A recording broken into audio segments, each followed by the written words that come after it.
Em nosso estudo de hoje, a lição 74 do Livro da Esperança, Ler e Estudar. Muitos virão em meu nome dizendo eu sou o Cristo e enganarão a muitos. Evangelho de Mateus, capítulo 24, versículo 5. Desconfiai dos falsos profetas. Capítulo 21, texto 9 do Evangelho segundo o Espiritismo. Ler, sim, e ler sempre, mas saber o que lemos. Isso é o mesmo que reconhecer o impositivo da alimentação física, na qual todas as criaturas de bom senso atendam à seleção necessária. Ninguém adquire gêneros deteriorados para a formação dos pratos que consome. Pessoa alguma compra pastéis de ludo para servir sua mesa. Estudar, sim, e estudar sempre, mas saber o que estudamos. Isso é o mesmo que reconhecer o impositivo da instrução, no qual todas as criaturas de bom senso atendem a critério preciso. Ninguém adquire páginas dissolutas para fortalecer o caráter. Pessoa alguma compra gravuras pornográficas para conhecer o alfabeto. O homem filtra a água, efetua os prodígios da asepsia, imuniza produtos do mercado popular e vacina-se contra moléstias contagiosas. No entanto, por mais relevante os princípios de controle da imprensa, encontra a cada passo reportagens sanguinolentas, livros enfermiços, nos quais o vício e a criminalidade frequentemente comparecem disfarçados em belas palavras, semelhando cristais de alto preço e carregando veneno. Assevera o apóstolo Paulo em sua primeira carta aos Tessalonicenses: examinai tudo e retende o bem. A sábia sentença de certo menciona tudo o que pode e deve ser geralmente anotado, de vez que o meio microbiano, para efeitos científicos, se reserva ao exame de técnicos que, aliás, o fazem munidos de luva conveniente. Leiamos e estudemos, sim, quanto nos seja possível, honrando o trabalho dos escritores de pensamento limpo e nobre que nos restaurem as forças e nos amparem a vida. Mas evitemos as páginas em que a loucura e a delinquência se estampam muitas vezes através de alucinações fraseológicas de superfície deleitosa e brilhante, porquanto buscar-lhes o convívio equivale a pagar corrosivo mental ou perder tempo. Um exemplo que é recorrente nos meus estudos, eu costumo dizer muito isso aqui. Olha, eu estou aqui dentro de um escritório agora. Se eu quiser bagunçar esse escritório todo, me dê aí 20 segundos no máximo. Eu vou jogar a prateleira com os livros no chão, eu vou derrubar aqui o estante de computador no chão, eu consigo fazer um estrago aqui dentro em 10, 20 segundos. Para arrumar, a gente sabe que a gente não vai levar só isso, a gente vai levar muito mais tempo para consertar depois que destruiu. A gente vai ter o mesmo raciocínio quando estiver falando de nós mesmos, daquilo que a gente está trazendo para dentro da nossa mente.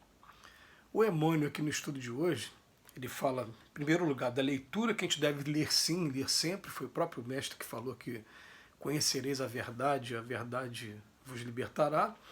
E o espírito de verdade, ele fala também, espíritas, em primeiro lugar, amai-vos, em segundo lugar, instruí-vos. Tudo bem. Mas ele fala assim, mas a gente tem que saber o que a gente vai ler. E ele faz a comparação com a alimentação, que ninguém vai para lugar nenhum comprar alimento deteriorado, né? A gente vai fazer um processo de seleção natural, normal, daquilo que a gente deve comer ou não. Assim também a gente deve fazer essa seleção daquilo que a gente está lendo também, né? E depois ele fala do estudar, do estudo também. Estudar sim, sempre. Porque existe diferença de ler para estudar, gente. Não sei se já aconteceu com vocês, mas às vezes a gente pega um gosto pela leitura, começa a ler 1, 2, 3, 4, 5 livros, aí encontra com alguém. Você lembra daquilo que estava no capítulo tal do livro tal? Eu falei, não lembro não. Às vezes eu não lembro nem do que estava. Tá isso nesse livro mesmo? Tá no... Então eu cheguei à conclusão de que eu li, mas não estudei.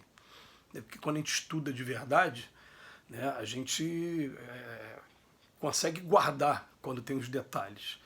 E uma dica que eu recebi muito interessante de um amigo, né, há algum tempo, falou assim, todas as vezes que fizer qualquer leitura espírita, qualquer leitura evangélica, faça como se você estivesse sendo convidado a sustentar uma oratória sobre aquele assunto.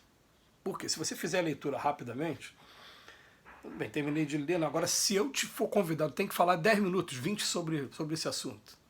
você vai dar uma lida com mais calma. Você vai, peraí, então vamos ver o que ele está querendo dizer aqui mesmo. Ah, entendi. O que eu posso acrescentar? Então ele chamou essa atenção, falando assim, todas as vezes que fizer uma leitura dessa, faça com mais critério. É claro que o Emmanuel, quando escreveu isso aqui, ainda não tinha esses streams que tem hoje, que são Netflix, Globoplay, né, onde você pode assistir os filmes. E eles hoje trazem uma coisa maravilhosa. Antes de você ver o filme, você tem uma sinopse do filme.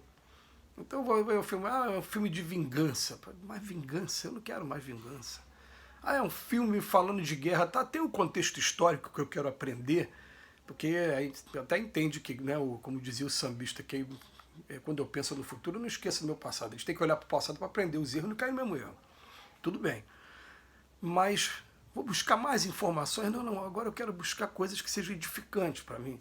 Então a gente vai buscar nas sinopses aqueles casos de pessoas que venceram dificuldades, como é que elas venceram, né? Coisas que vão realmente marcar a humanidade. Então aí a gente consegue selecionar também aquilo que a gente vai estar lendo. Agora, a gente tem uma preocupação muito grande, que o Emmanuel fala aqui sobre as reportagens sanguinolentas, é porque a gente tem programas de reportagem que passam no horário de almoço e programas de reportagem que passam no horário de janta. E a gente tem muita gente ainda com o costume de pegar o prato com refeição e sentar na frente da televisão, ou agora, só coloca o celular na frente e fica assistindo essas reportagens. E a gente questiona, né, para que cada um possa estar meditando, né? Vale a pena mesmo a gente pegar um momento em que eu estou trazendo o alimento para mim e vou estar ouvindo um noticiário que está trazendo notícias que, em grande maioria, continuam sendo reportagens sanguinolentas, nas quais o vício e a criminalidade frequentemente comparecem? Vale a pena mesmo? Até porque hoje a gente está tendo uma oportunidade também com relação a esses programas de depois encontrar na internet quais foram as matérias abordadas e falar, não, essa matéria me interessa, essa aqui não me interessa, essa aqui não me interessa, essa aqui não me interessa e tal. A gente ainda tem programas de televisão que estão só preocupados com os desastres particulares. É mostrar a briga que teve com o vizinho, é mostrar cena de violência, é mostrar cena de sexo, é mostrar... Ainda tem programas desse jeito.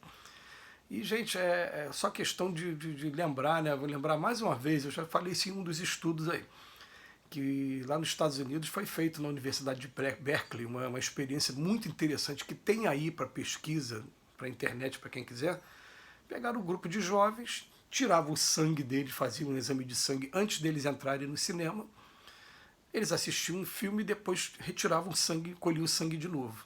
E foi provado cientificamente, aqueles que assistiram filmes de violência saíram do cinema com a taxa de imunoglobina mais baixa. Aqueles que assistiram filmes pornográficos de sexo explícito também saíram com a taxa mais baixa.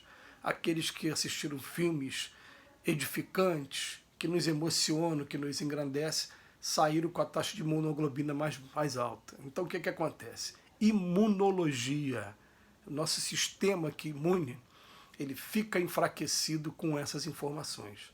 Então não é que a gente vai ficar alienado a todas as informações. Eu preciso saber o que está acontecendo. Eu preciso estar acompanhando, sim. Mas eu preciso só saber como, e não ficar o tempo todo vendo aquela matéria. Eu vou ver o que está acontecendo agora. Ah, está tendo aí um monte de manifestação, tal. Eu tô sabendo o que está acontecendo, qual está sendo o espaço, tudo bem. Sem me deixar contaminar por aquilo e sem ficar trazendo essas informações o tempo todo que só vão encher a gente de medo, de pânico, de preocupação. Não, eu tenho que ter otimismo, vamos embora, vamos continuar aqui, ó, fazendo a minha parte.